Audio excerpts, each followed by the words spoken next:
সৈকতের কাছে আসবো। সৈকত, এই যে একটা নেক্সাসের কথা বলছেন, যেখানে একটা রাজনৈতিক নেক্সাস, যেখানে একটা প্রশাসনিক নেক্সাস, তার মধ্যে আবার জুড়ে যাচ্ছে পুলিশের নেক্সাস, তার মধ্যে জুড়ে এসে একটা জল কোথা থেকে এসে মিশছে আরজি করের অধ্যক্ষ এবং আরজি করের ওভারঅল দুর্নীতির নেক্সাস। সবকিছুর পেছনে আদতে কারণ না কারণ তো নির্দেশ আছে। মাসকট স্পিন কন্ট্রোল ল্যাবের পরীক্ষায় এটি প্রমাণিত। কেয়াসেট আলোপেক্স পেন্টা অ্যাক্টিভ নতুন চুল গজাতে সাহায্য করে, চুল পড়া বন্ধ করে। Keya Seth Alopex penta active 10 hair fall প্রবলেমের একমাত্র সলিউশন। যে নির্দেশে এই কাজটা হচ্ছে বা হয়েছে। দেখুন, পানিহাটির বিধায়ক পানিহাটির মানুষের প্রতি নৈতিক দায় থেকে সেদিন শ্মশানে গেছেন বলে আমরা কেউ মনে করি না। আমরা মনে করি তিনি নৈতিক দায়ভার বহন করেছেন। তার দলনেত্রী, এই রাজ্যের মাননীয় মুখ্যমন্ত্রী, পুলিশ মন্ত্রী, স্বাস্থ্যমন্ত্রী, তার কথা মতন তিনি ওখানে গেছেন। এবং আমি আপনাকে বলতে পারি, সেই দিন যখন শ্মশানে ডেড বডি পোড়ানো হয়, তখন প্রথমে মৃতার মানে যে চিকিৎসক, তার সেখানে সই করেন 17 নম্বর ওয়ার্ডের কাউন্সিলর সঞ্জীব বাবু। আর একজন সেখানে উপস্থিত ছিলেন পুরো ঘটনাটার সময় প্রথম থেকে শেষ অবধি 34 নম্বর ওয়ার্ডের কাউন্সিলর সোমনাথ দে ওরফে শঙ্কু, যিনি হচ্ছেন দমদম লোকসভা কেন্দ্রের সাংসদ সৌগত বাবুর মুখ্য নির্বাচনী এজেন্ট ছিলেন। এবং এই দুই কাউন্সিলর এমনকি ওই নির্যাতিতার পরিবারের পাড়ায় সেখানে রীতিমতন চেকপোস্ট টাইপের পোস্ট করে বসেছিলেন তৃণমূলের নেতারা, যাতে বাইরে থেকে বিরোধী রাজনৈতিক দলের কর্মীরা, নেতৃত্বরা, এমনকি সংবাদ মাধ্যম তাদেরকেও রীতিমতন জেরা করে ঢোকানো হয়েছিল। দেখুন, আপনি যদি মমতা বন্দ্যোপাধ্যায়ের প্রেস কনফারেন্সটা চালান, তাহলে দেখবেন নির্যাতিতার পরিবার থেকে বেরিয়ে বা পরবর্তীকালে বিনীত গোয়েলকে পাশে দাঁড় করিয়ে তিনি যে প্রেস কনফারেন্স করেছিলেন, তাতে এই 34 নম্বর ওয়ার্ডের কাউন্সিলর সোমনাথ দে শঙ্কু ছিলেন, নির্মলবাবু ছিলেন, বিনীত গোয়েল ছিলেন, এবং যারা মানে আজকে এই রাজ্যে একটা ধর্ষণ খুনের ঘটনায় যাদের বিরুদ্ধে অভিযোগ সামনে আসছে, প্রত্যেকে মুখ্যমন্ত্রীর চারপাশে দাঁড়িয়ে প্রেস কনফারেন্স করে বলছে যে আমরা নির্যাতিতার ফাঁসি চাই, অপরাধীর শাস্তি চাই। আর আজকে যখন আপনি আলোচনা করছেন, এই রাজ্যের সরকার তার কৌশলী, তার আইনজীবীকে দিয়ে সুপ্রিম কোর্টে আবেদন করছে যে 27 সেপ্টেম্বরের বদলে যাতে 30 সেপ্টেম্বর শুনানি হয়। রাজ্যের নাকি একটু অসুবিধা রয়েছে, আপত্তি রয়েছে। আচ্ছা, এই রাজ্য সরকার বলেনি আমরা অতি দ্রুত তদন্ত চাই, অতি দ্রুত ফাঁসি চাই। এরা অপরাজিতা বিল আনার নাম করে গোটা রাজ্যের মানুষকে বোকা বানানোর চেষ্টা করে। তাহলে আজকের দিনে এই তদন্তকে শ্লথ করার পেছনে কার পরিকল্পনা? কেন বারবার কোটি কোটি টাকা খরচ করে আপনার আমার ট্যাক্সের টাকায় দামি আইনজীবী দাঁড় করিয়ে এই সব দুর্নীতিগ্রস্ত চিকিৎসক, ডাক্তারবাবু, পুলিশ অফিসার, আমলা, তাদেরকে বাঁচানোর চেষ্টা হচ্ছে? আমি এক লাইনে শুধু শেষ করতে চাই, নির্মলবাবু পানিহাটির এমএলএ, তিনি মমতা বন্দ্যোপাধ্যায়ের নির্দেশের বাইরে কিছু করতে পারেন না। এই যে দুই কাউন্সিলর, একটা লোকসভায় তৃণমূলের প্রার্থী নির্বাচনী এজেন্ট, তার মানে কতটা গুরুত্বপূর্ণ তৃণমূলের নেতা। একদম বিনীত গোয়েল, তিনি পুলিশ কমিশনার, টালা থানার OC, DC north, DC central, এমনকি ডিসি সেন্ট্রাল ভুয়ো প্রেস কনফারেন্স করেছিলেন।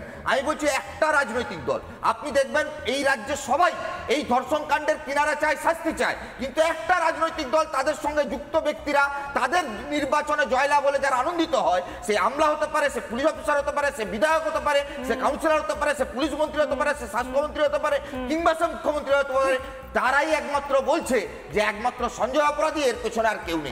তার মানে অতি দ্রুত তদন্তকে ধামাচাপা দেওয়া হচ্ছে। সৈকত এবং অঙ্কন এবং সন্ময় বাবুকে মনে করিয়ে দিয়েছে, এরা যাদের কথা আপনারা বলছেন, শাসক দল ঘনিষ্ঠ বা শাসক দলের নেতা মন্ত্রী, তারা বলছেন যে আমরা বিচার চাই, সিবিআই যেন অতি দ্রুততার সঙ্গে বিচার দেয়। আর সেই সঙ্গে আবার বলছেন আপনারা উৎসবে ফিরুন, অনেকদিন তো হলো, উৎসবে ফিরে আসুন। আর বাকি কেউ, বাংলার মানুষ, তারা বলছে কোন উৎসবে মাতবো, নিজের ঘরের মেয়েটা তো বিচার পায়নি, যতদিন না বিচার পাবো উৎসবে মাতবো না। মুখ্যমন্ত্রী কি বলছেন বিভিন্ন সময়, অভয়াকে নিয়ে আপনাদের শোনাবো, তারপর আসবো আমরা সন্ময় বাবুর কাছে। শুনুন আগে মুখ্যমন্ত্রীর বক্তব্য।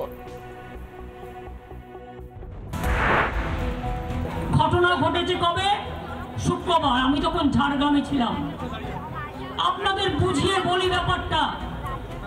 আমি ঝাড়গ্রাম থেকে আস্তে আস্তে, আদিবাসীদের প্রোগ্রাম ছিল, ওয়ার্ল্ড ট্রাইবেল ডে, আমি ওটা করে যখন রাস্তায় এলাম, আমি পুলিশ কমিশনের কাছে মেসেজ পেলাম, সে ততক্ষণে আরজি কর হসপিটালে পৌঁছে গেছে। সারা রাত ওরা ঘুমায়নি, কারণ রাত 2টো পর্যন্ত আমি ওদের সাথে কন্ট্যাক্ট রেখেছিলাম। মনে রাখবেন, মেয়েটির ডেড বডি যখন তার বাবা মা নিয়ে গেছে, কলকাতা পুলিশ এসকর্ট করে নিয়ে উত্তর 24 পরগনা ব্যারাকপুর কমিশনারেটকে দিয়ে সেই ডেড বডি তাদের বাড়িতে পৌঁছেছেন। আমি বলেছিলাম যতক্ষণ না শেষ কৃত্য হবে, শ্মশান মানে পরিবারের কথা শুনে আমাকে কিন্তু টাইম টু টাইম মেসেজ দেওয়া দরকার। আমি জেগে আছি, কারণ আমার হৃদয়টা জ্বলে পুড়ে যাচ্ছে। আমি এই ঘটনা সহ্য করতে পারছি না।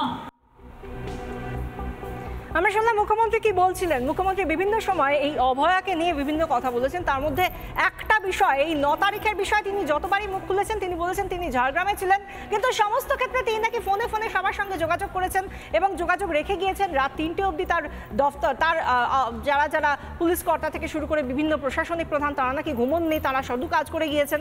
কিন্তু এই কাজটা কিসের জন্য করেছেন, কি কাজ করেছেন? আদতে বিচারকে এগিয়ে নিয়ে যাওয়ার কাজ করেছেন নাকি কোনো কিছু ধামাচাপা দেওয়ার চেষ্টায় কাজ করে গিয়েছেন? এই প্রশ্নগুলো আজ প্রত্যেকটা মানুষ তুলছেন। এই প্রশ্নগুলোই আজকে রাখবো আমরা একের পর এক। আমরা এই মুহূর্তে সন্ময়বাবুর কাছে আসবো। সন্ময়বাবু, যে প্রশ্নটা করছিলাম, আপনার কি মনে হয় এই প্রশ্নগুলো আজকের দিনে দাঁড়িয়ে আর করার মতো জায়গায় রয়েছে? প্রত্যেকের কাছেই বোধহয় উত্তরটা খুব ক্লিয়ার। তাহলে এবার প্রশ্ন, যে এবার কি নেংটি ইঁদুরকে ছেড়ে দিয়ে ধেড়ে ইঁদুরকে ধরা হবে? আদতে আর কাকে বাকি রয়েছে যাকে যদি ইন্টারোগেট করা হয় তাহলে আসল পর্দাটা সরবে? বিশাখা, যে ভিডিওটা আপনারা শেষ দেখালেন রাজ্যের মুখ্যমন্ত্রী মমতা বন্দ্যোপাধ্যায়, তার কথোপকথনের মধ্যেই ধরা আছে সমস্ত প্রশ্নের উত্তর। 1 নম্বর, দেখুন, আপনি খেয়াল করে দেখবেন রাত 2টো পর্যন্ত আমি জেগে আছি, শেষকৃত্য পর্যন্ত পুরো ব্যাপারটাকে ব্যারাকপুর পুলিশ কমিশনারকে ইনভলভ করে সমস্ত টাইম টু টাইম আমি রিপোর্ট পেয়েছি। একজন রাজ্যের মুখ্যমন্ত্রীকে শেষ কবে দেখেছেন যে একটা বডি দাহর জন্য রাত 2টো পর্যন্ত জেগে থাকতে হচ্ছে? এখানেই লুকিয়ে রয়েছে উত্তর। আমি এ কথাটা বলে আমি যে কোন জায়গাটা বলবো, দেখুন, আমি বানিয়াটি পুরসভার দীর্ঘদিনের কাউন্সিলর ছিলাম, 20 বছরের কাউন্সিলর। আমি সৈকতের একটা ছোট্ট তথ্য একটু সংশোধন করে দিই। এই সঞ্জীব মুখার্জি কিন্তু বর্তমানে কাউন্সিলর নন, উনি প্রাক্তন কাউন্সিলর, কিন্তু এখন তৃণমূলের নেতার ছায়াসঙ্গী। এক।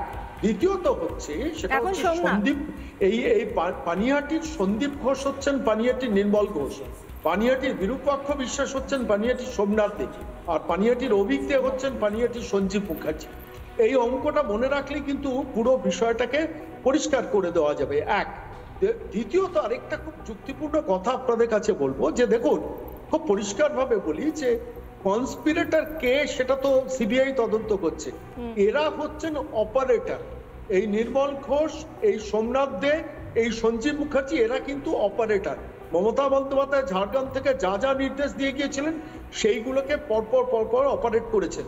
রাজ্যের মুখ্যমন্ত্রীর টেলিফোন আর নির্মল ঘোষের টেলিফোনটা সিবিআই নিয়ে যদি কল লিস্ট চেক করে, টাইমগুলো চেক করে এবং কি কথোপকথন হয়েছে সেটা যদি বার করে আনতে পারে, সেখানেই তো লুকিয়ে রয়েছে ধেড়ে ইঁদুর কে এবং কে অপারেশনটা করেছেন।